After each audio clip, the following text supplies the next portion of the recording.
Bonjour à tous, bienvenue. Si vous nous rejoignez sur France 24, bienvenue dans cette édition. Les combats acharnés se poursuivent donc autour de Bakhmout. Cette ville aux enjeux stratégiques contestés est devenue un symbole de la guerre. La bataille dure depuis des mois déjà. Rendre hommage et motiver les troupes dans ces instants si cruciaux. Cette bataille de Bakhmout pourrait à tout moment basculer.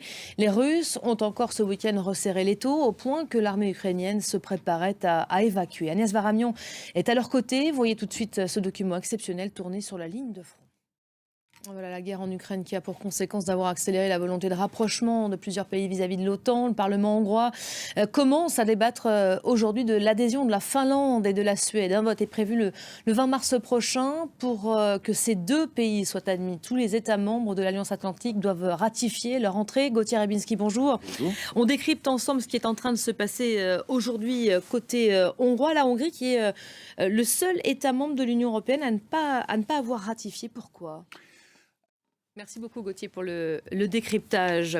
Une date marquante aujourd'hui, c'était il y a un mois tout juste. Un séisme dévastateur venait de frapper le sud de la Turquie et la Syrie. Une tragédie très vite qualifiée de pire catastrophe naturelle en un siècle en Europe. Les derniers décomptes font état de plus de 50 000 morts et 105 000 blessés. Un mois plus tard, le pays est toujours traumatisé. Le chantier pour reconstruire s'annonce, lui, immense. La correspondance de Ludovic de Foucault. D'autant que nous sommes à seulement 10 semaines de l'élection présidentielle, pas vraiment le moment pour de mauvaises décisions, alors que Recep Tayyip Erdogan apparaît plus que jamais en passe de remporter le scrutin. Une petite victoire annoncée ce matin, victoire pour les manifestants grecs après une journée de manifestation et d'importantes heures hier soir avec les forces de l'ordre, vous les voyez. C'est une semaine sociale cruciale qui a démarré en France. Les débats sur la réforme des retraites se poursuivent aujourd'hui au Sénat, alors que demain, les opposants au projet prévoient de se mobiliser pour une 6e journée d'action, sûrement la plus dure depuis le début du mouvement de contestation. Les syndicats promettent de mettre la France à l'arrêt.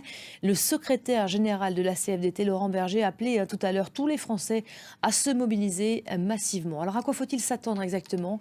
Et les détails avec nos confrères de France 2. Et c'est la fin de cette édition. Merci à vous de l'avoir suivi. Restez à nos côtés. D'autres infos tout de suite sur France 24.